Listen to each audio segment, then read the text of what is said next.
I would actually be able to distill it into just like these two things. That is it. And I call it the PR method to make it extremely memorable. So PR traditionally stands for public relations, right? But when I talk about this method, it just stands for these two things. So P, personalization. All you need to do is write their name correctly, reference the name of their podcast, and actually put in that personalization. What puts you on that common ground with the podcaster? What things do you have in common? What specific takeaway can you share about an episode that you've listened to on their podcast? All of those things, they get missed so easily. And it's crazy because no matter how great the rest of the pitch is or how great the topic is, it doesn't matter, because if you don't catch them in those first few sentences of your pitch, they're not going to read the rest because it feels like a copy and paste job.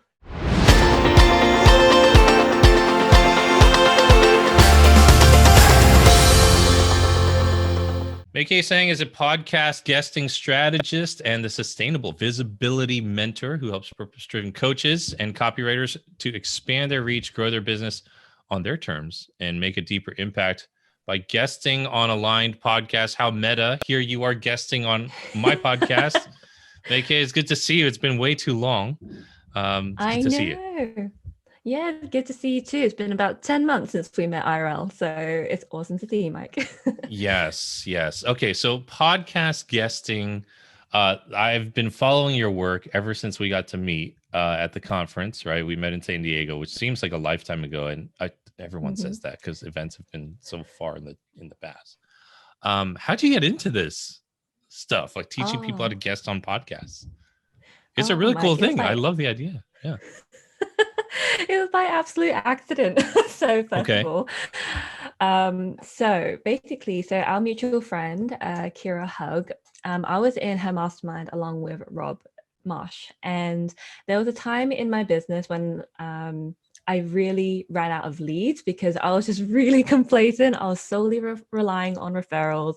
And obviously I got a bit lazy and it just bit me in the ass, basically.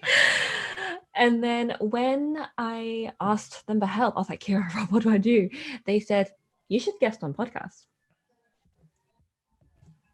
That was it. And I was like,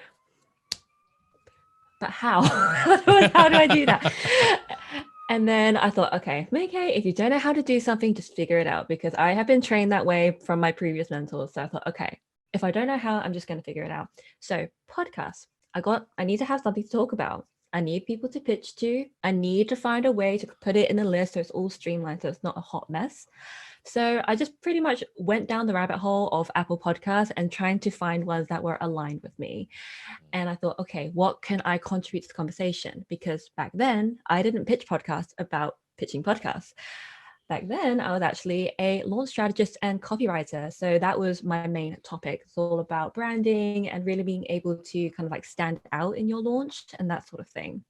So I started pitching, and Kira had actually challenged herself to pitch to 30 podcasts in 30 days. Mm-hmm. And this wasn't about one-upping or anything, but for me, I really thrive on challenges. And you can probably pick up, I'm quite a competitive person with myself. And other people with games. So that's a completely different topic. But yeah, so I challenged myself to pitch to 101 podcasts in 30 days. And thanks to my copywriting skills, I actually managed to book 33% of them. So 1 in every 3. Wow. And that's without follow-up as well. Wow. So yeah. And I kind of thought, well, crap, because I don't have that much time. But of course, I had to set aside the time to do all of these interviews.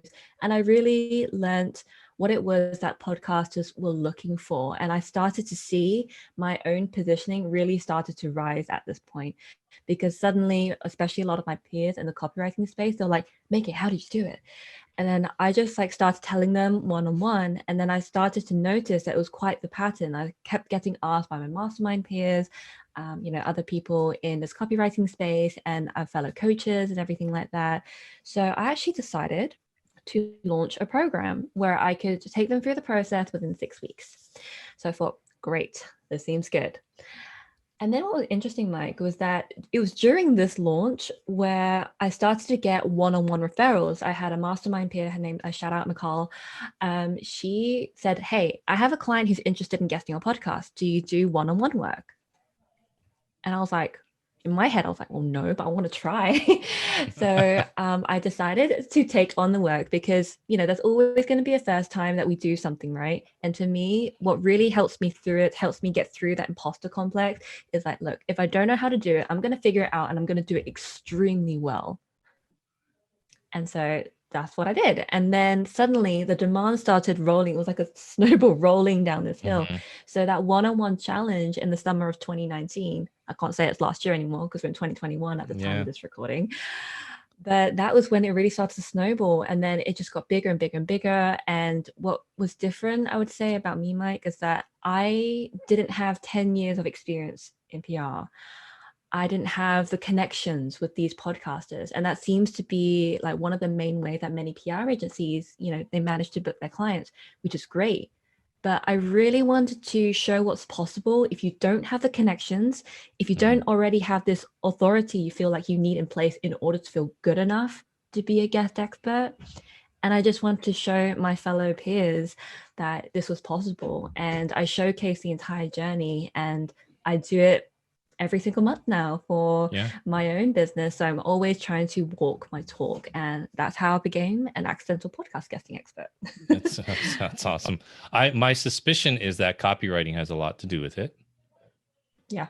From one copywriter to another. Right. Yeah. Yes. And it's funny because the way that we all met was because Kira Hug, those of you who are listening, you may have heard that episode. It's been a while now, but Kira pitched me to come, or her agency or somebody pitched me to come onto my podcast. I think I honestly have said yes to maybe 5 or 6 people total in the 8 years that I've done my podcast, because the cold pitches are so bad. They're so annoying. They're copy and pasted. I've tried to figure out how to hide my email. Somehow they get my email. Maybe they just guess my email. I'm asking my producer, is my email on our Apple podcast account or something? How are these people finding me? I can't get rid of them. And it's I think just I might have an insight in that later on. But yes. So I'm like, my assistant and I are trying to track this down, and he's like, it's not anywhere where I see it. I was like, dude, something's up. And for some reason, her name was so unique. I was like, what? And well, it didn't even come from her. It came from her agency. And I picked it up, and I saw a copywriter, and I saw this unique name, Kira Hug. And then I clicked on her website, and her website was awesome. And so that's why I said yes. I was like, this person looks very interesting. I've got to get to know her. And then that's how that happened. And then through coming to her conference, I met you and Belinda and Linda and so many other great people, Tamara. So it's like, there you go. One podcast guest, right? It's just opened up this world. And for her as a kind of community and having her own tribe, kind of was able to open up all these doors for other people in her circles too. So here we are. So all that said, I've just, taken a poop on all these bad pitches. They're so bad. We don't even need to waste time talking about a bad pitch, or maybe we could. What's a yes worthy pitch? Like, I know you talk a little bit about that. I know you deconstruct this for your clients. What's a good pitch? Yes. Okay. So one thing I do want to say is the fact that as well as pitching a 101 podcast in 30 days, I'm also a podcaster myself. And I think that is why that's what I really took into account, because when I was around the time when I started this challenge, I was about a month in of becoming a new podcaster. So I'm the host of the Quiet Rebels podcast. And then I started to notice the kind of pitches that were coming to me. And every time I was refreshing my website, Mike, I started to get these pitches, and I was like, okay, they're not even inquiries to work with me. That's fine. But there were these pitches, and I thought, I was looking at them, and I was like, how can you misspell my name when it's in the email address? I don't understand. I'd much rather it's hi blank, which still gets a no, but even so, I'm like, it's in the, like, I forgive you if you don't have a hyphen, because fair enough, that's not in my email address, but it's in there. How could you? It just boggles my mind. I get hi Kim. I get that one. I get that one a lot. I'm like, that's my last name, dummies. So I get that one a lot. I think they're trying to be cute because they're like, oh, he must be Korean. Koreans put their last name first. I was like, yeah, in Korean. Not we're speaking English, right? So yeah, I get that a lot.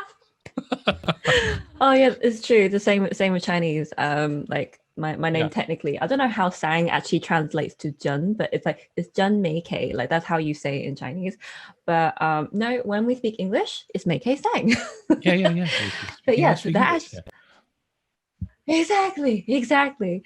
And so I would actually be able to distill it into just like these two things. That is it. And I call it the PR method to make it extremely memorable. So PR traditionally stands for public relations, right? But when I talk about this method, it just stands for these two things. So P, personalization. All you need to do is write their name correctly, reference the name of their podcast, and actually put in that personalization. What puts you on that common ground with the podcaster? What things do you have in common? What specific takeaway can you share about an episode that you've listened to on their podcast?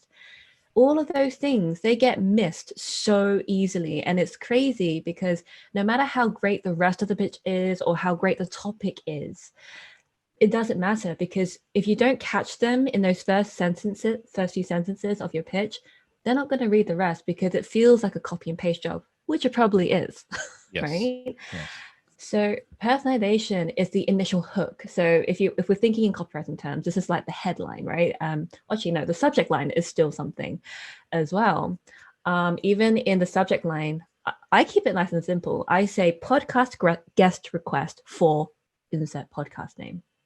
It can be that simple, but that personalization of the name being in the subject line, it's naturally going to be like, okay, they're probably going to have some skepticism because if it's not the podcast themselves, it's their gatekeeper, but they're going to probably check out some of these inquiries, especially if it's got a little bit of extra personalization. So that's the P. Super simple. I love it. Another thing that I've gotten a lot in bad pitches, they copy and paste, but they haven't de-nested the email. So, and I know some of you listening are like, what are you talking? What is de-nesting the email? So if you use Gmail or any of these other providers and you copy and paste something from an email or somewhere else into an email and you send it to me and you haven't changed any of the characters, Gmail knows that you've copied and pasted it from somewhere else. So it's in purple text. Yeah. Right. So I get, hi, Kim, comma, purple text. I love your podcast. No name of the podcast. And then what they do is they try to fake the personalization. Like, I really enjoyed your last episode, 275, blah, blah, blah, blah, blah, the whole headline. And I'm like, they didn't listen to the episode. They just ripped the headline from the last available episode. I'm like, these people are so annoying. Like, just keep saying no. So yeah, I get that one a lot. So for those of you who are like wondering, how do you de-nest the email? You don't. Just write personally. Right? Exactly. Just change the character and personalize the pitch. So okay, I love that, the personalization. That's huge. And again, this is kind of a big thing on my mind right now because I've got the book coming out in July, and one of my big strategies is to get on a lot of podcasts. And so I'm kind of a relational guy. I haven't hired a PR firm or anything like that to do this for me. Like, I want to reach out to my network and I want to ask them to refer me to others. But yeah, I'm not spamming all my friends and texting 10 of them. And can I be on your podcast? No way. So yeah, personalization. I love it. Okay. What's the R? Okay. So the R is, drum roll, relevancy. Yes, that would be good.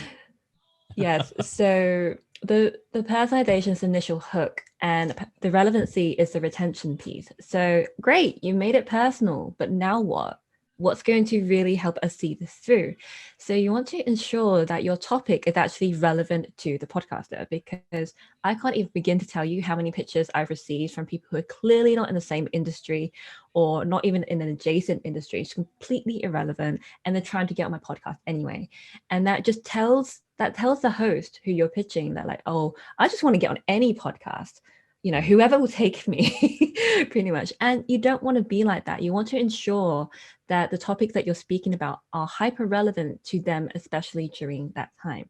There are going to be some topics that are evergreen, which is great, but there are some where you can, just tweak a little based on the season of the year, their season of life, or if there is some world event that's happening that you can relate to your topic of expertise.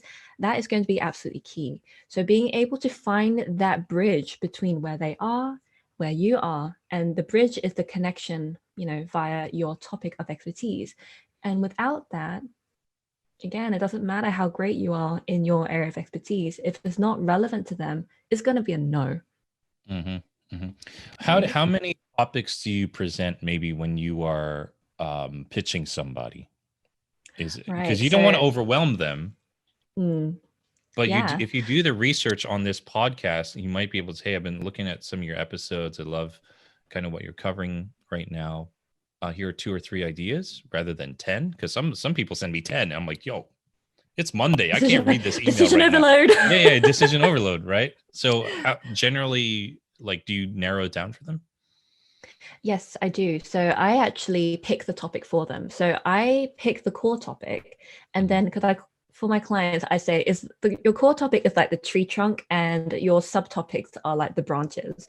So I basically introduce a core topic, and then I flesh it out even further. I say, hey, this is what we could speak about in an interview. So I know you invited me onto your podcast, but if I were to pitch you, then I would talk about, podcast guesting, and I'd fancy up the title, especially because I know you're a fellow copywriter. So it's like, okay, I need to really blow Mike's mind.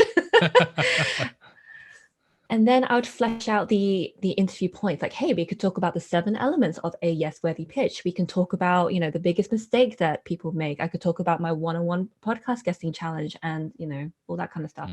I talk about the different ways that we can take this conversation that they can see, like, oh, if I had Maikee on my podcast, we could talk about this or this or this.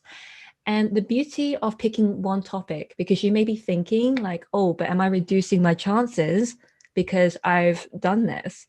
I don't know. But then what I find from my point of view anyway, is that when someone gives me a list of topics, to me, that shows that they didn't personalize it as much as they could have. If they share a topic that's already been done and fairly recently, I'm like, this seems kind of like mass produced. But if you pick a topic specifically for me and you tell me why all these sub points are going to be relevant and how it's going to help my audience, I'm going to be much more likely to say yes to that. I actually rarely say yes to those who actually send me 3 topics. I prefer one and then fleshing it out, because what I found is that some podcasters, they may not prefer the core topic as the main thing, but they like a subtopic. I couldn't agree more. So here, this is funny because we're talking about this, and you can speak on so many different things. I know how much stuff you actually know in your head, right? And I can too. And especially now, this is the first time probably in my career that I've actively been trying to pitch to get on other podcasts, and it's because of the book. And it's a long-term strategy. I have a few influencer friends whose podcasts will release when our interviews will release the week of the book, but then the rest of the year it's just a drip, it's just a trickle, because that's how you market books, or so I've been told, okay, by all my expert friends. But the worst thing you can do is to try to sell your entire arsenal of knowledge. It's the worst thing. It would be like me trying to sell the whole book on a podcast interview. There's no way we're going to cover all of that. So I try to narrow it down and find one thing we can talk about and to analyze them. So, and this is kind of meta, but you talked about personalization. So this is funny, but like, I know your show, and the theme with Quiet Rebels is, we're quiet. I'm an introvert, believe it or not. I don't know if you knew that. An Oh, I do. introvert, yeah, and then trying to put yourself out there. But actually, social media and podcasting and personal branding is a great way for introverts like us to put ourselves out there. That would be the angle that I would pitch to your show, not you are the brand and the entire book, right? It would be like that one thing. And here's how I overcame that. And here's how I found myself as an introvert, to be able to express myself and build a brand really, help me grow. That's the angle. But then if I've got a friend who's got a virtual summits podcast, I'm talking about copywriting, right? So it's that kind of thoughtfulness I think is so missing right now. And I get that some people are very, very like, they just want to put it on autopilot and hire a firm to do that. Yeah. And I Yeah. just have not seen a lot of really good firms do that well. The only one I've seen do really well is the one Kira was with, and I don't remember who they are, because they've pitched me afterwards and they've said, "Hey, we love that you it sounded like you had a great time with Kira on your show. Are you interested in hearing a few other guests?" They didn't dump it on me. I was like, "Yeah, sure." I was like, "Thank you for Yeah. going from Asking first base to permission. second base." Yeah, not Yeah. yeah, Craig, we hooked you up with one great guest. Here's 10 more. So yeah, that was big. So are you consistently pitching throughout the year, regardless? Ooh. Okay. So I really want to let people know that they don't have to pitch if that's not really for them, because I've had a couple of students go through my programs and they're like, how many pitches should I be sending? So they're looking for this set number that I'm going to say is, yeah, that's going to be like, a good conversion sort of thing. Yeah. But I'm like, no, it's not about the number, because as soon as you see podcasts as like, how many can I get on? It's like, no. Let's reframe that. Like, who are you reaching out to? Who do you want to connect to? Because pitches, I feel like it's kind of like on the same level as sales. It can have a very negative connotation to it, and especially because both of us and many other podcasters receive such crappy pitches. We think, oh God, I don't want to contribute to that. So I tell my students, okay, reframe a pitch to an invitation for a connection. Yes, I love that. That's it. Right. So I actually don't pitch as often. When I do, I go all in. I go all ham and cheese. I think that's a British expression. I'm not sure. Yeah, I've never heard that one. Okay, it's probably British. Okay, in America we say we go to the nines, or we go all the way. We go full out. Full throttle. That's how Americans talk.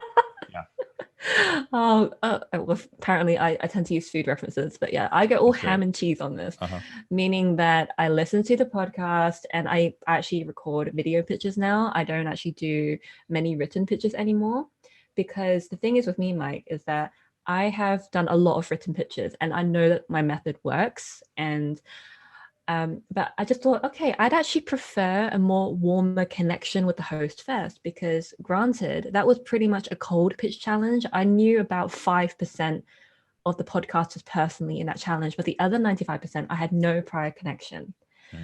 And I started to notice with my own podcast, my audience has told me outright, they're like, we love the guest that you know already. We can tell the difference between somebody who's pitched you cold and you just get on the interview versus somebody who you're friends with.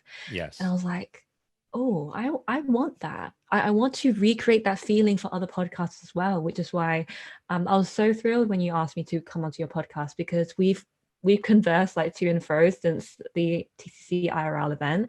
So I knew that we're going to have a great conversation. Like, we can have a laugh and just like really go into the juiciness of stories if we want to. But when you don't know someone that well, you don't really feel you can. So for me, I actually focus a lot more on sending less pitches. And if I do, I'd go ham and cheese.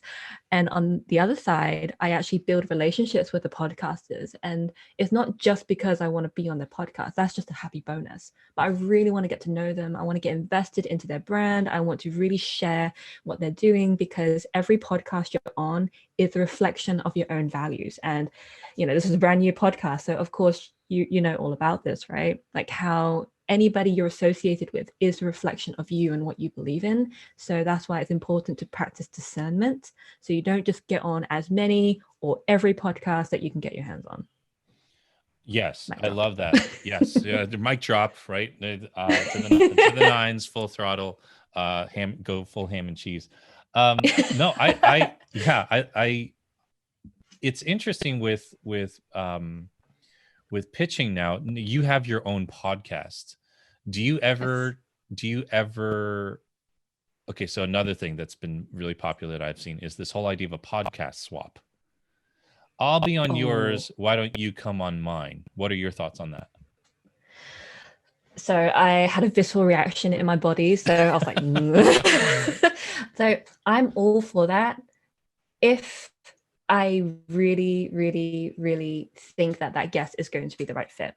Because, for example, I guested on someone's show a couple months back, and then she reached back out to me for the swap. It wasn't as and when, but it was like, hey, so I know you guessed on my podcast a couple of months ago, but now I kind of need to be on yours because I got this launch coming up. So that was the approach that she came to me as.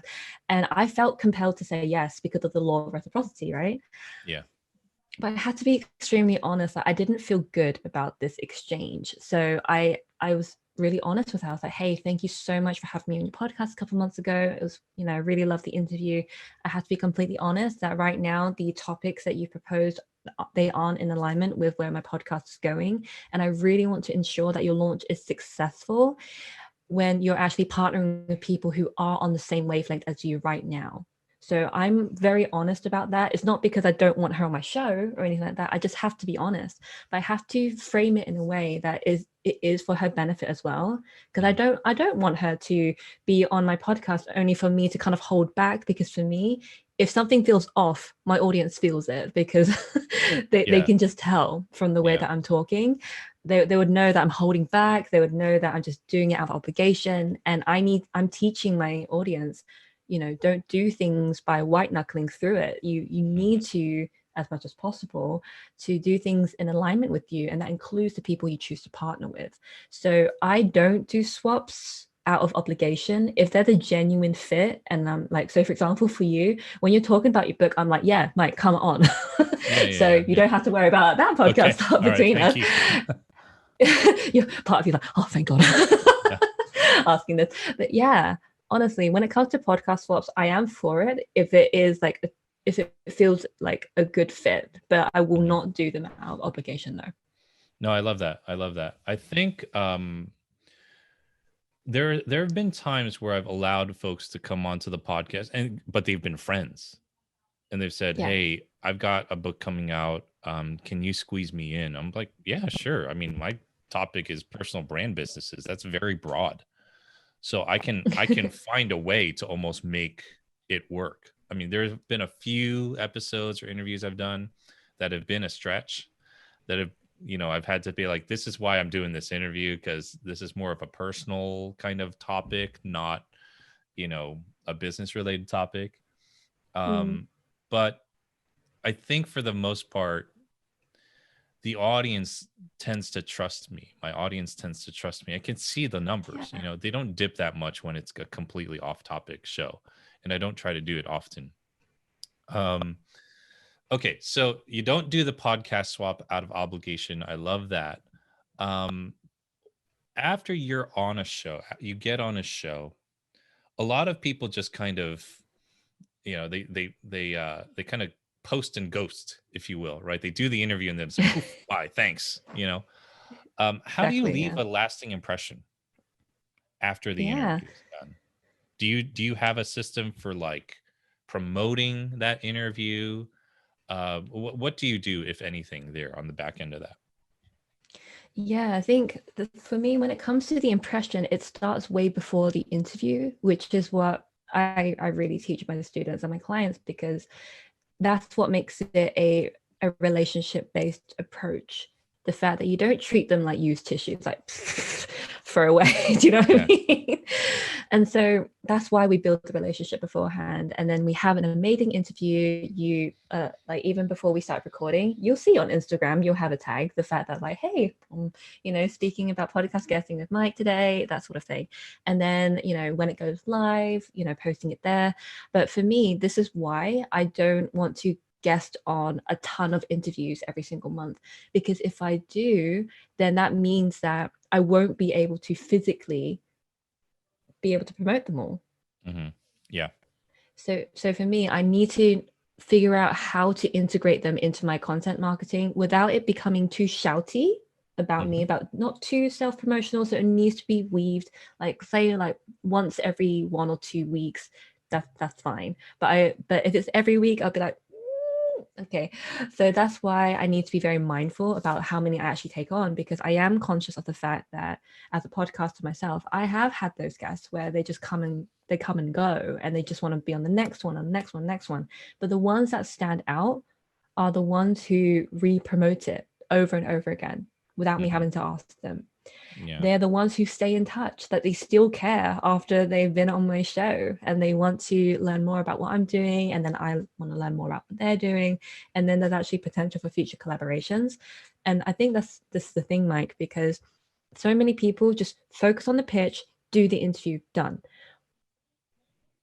But as you said with Kira, as soon as that connection was created, it suddenly opened a whole world of new people that you can connect with.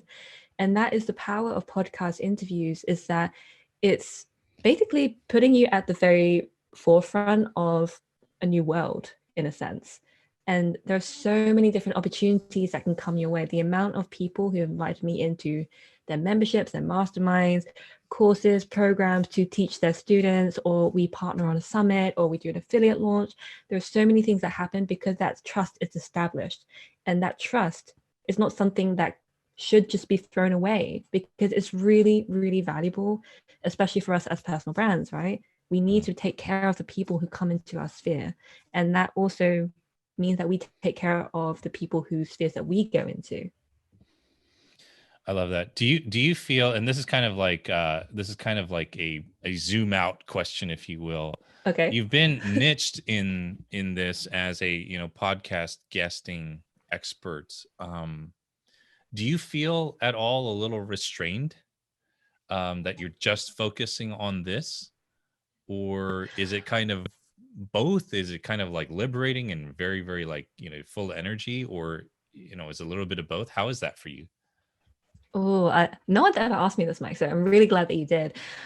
So when you introduced me, right, in my bio, podcast guesting strategist and sustainable visibility mentor. So sustainable visibility is a term that I coined, and it's just like, at the time it's recording, it's like a pending trademark as well, because I saw a greater picture beyond podcast guesting. It is absolutely a method that I will always talk about time and time and time again, because it's all about relationships, connections. Verbal processing is the way that I like to process my process my thoughts and everything. So it works so well for me. And then the thing is, what I started noticing is that I was kind of on par with these PR agencies who were doing podcast guesting booking.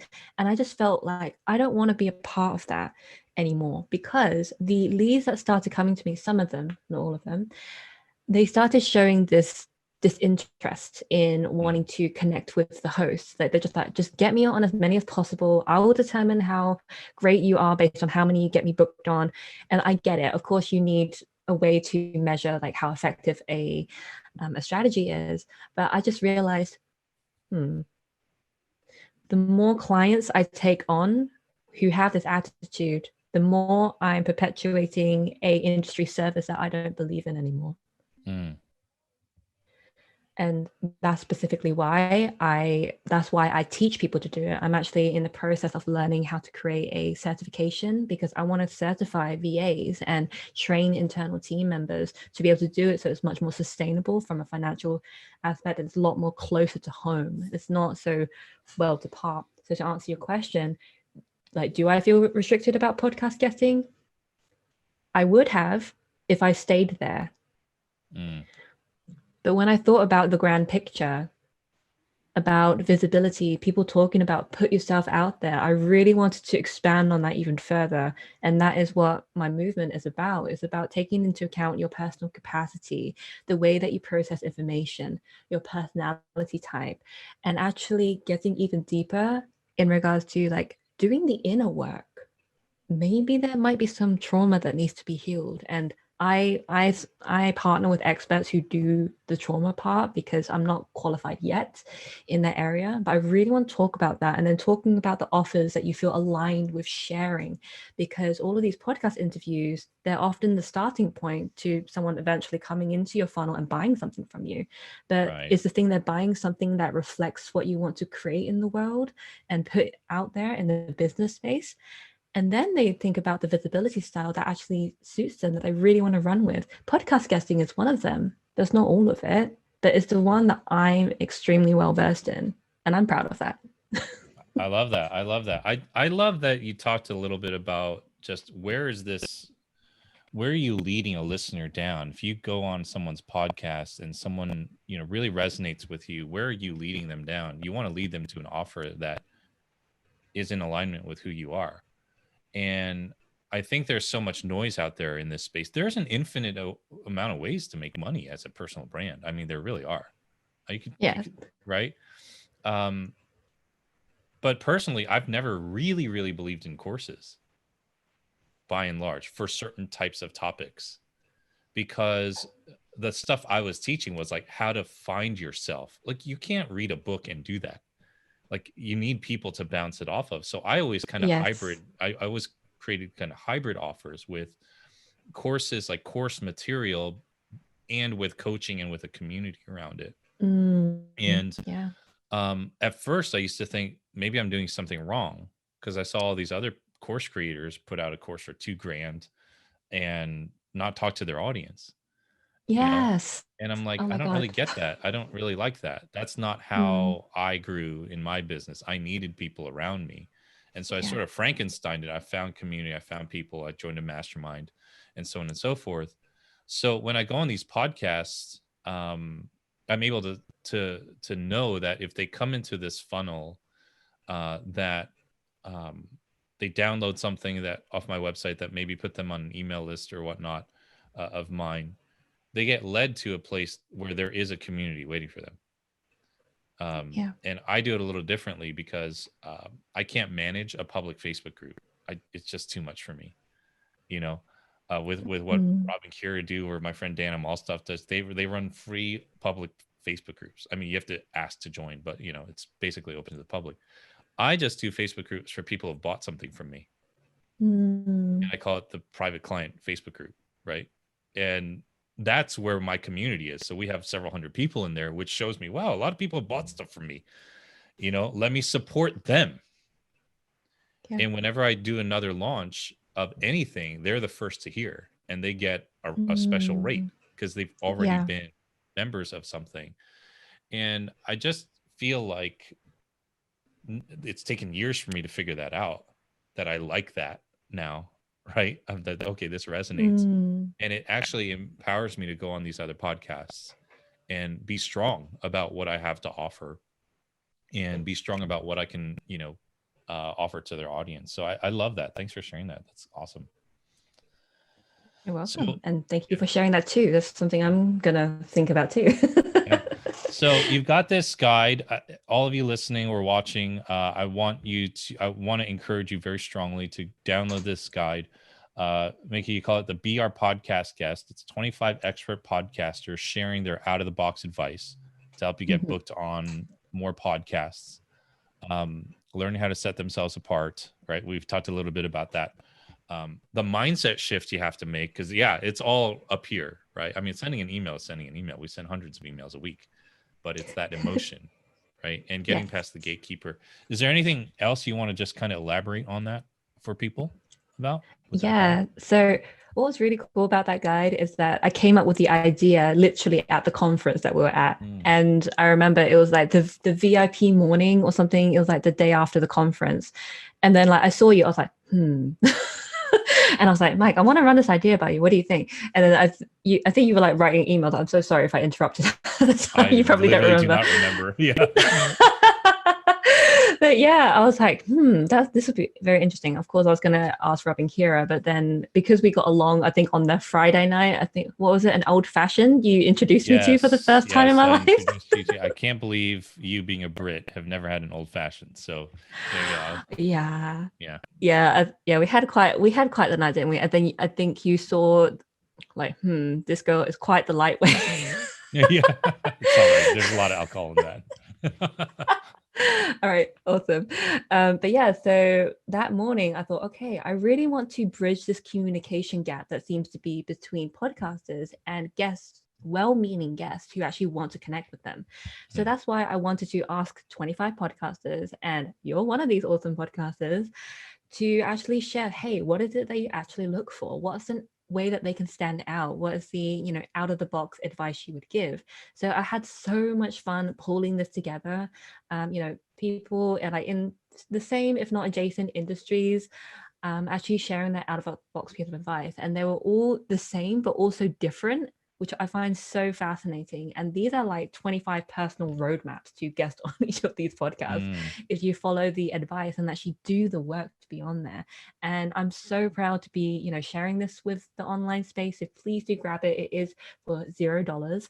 So you can go to 25experts.maikeethang.com to grab that for free, and you'll be able to see what Mike said in this guide as well. So thank you for contributing to that, by the way. Oh, my pleasure. My pleasure. All right. You guys need to download this guide. Podcasting, publicity. This is all such a huge part of building a personal brand. Maikee, thank you so much for joining us today. This was super helpful, and good luck with all you're doing, all the clients you're helping. You're doing really great stuff. Thanks so much, Mike. I so appreciate you.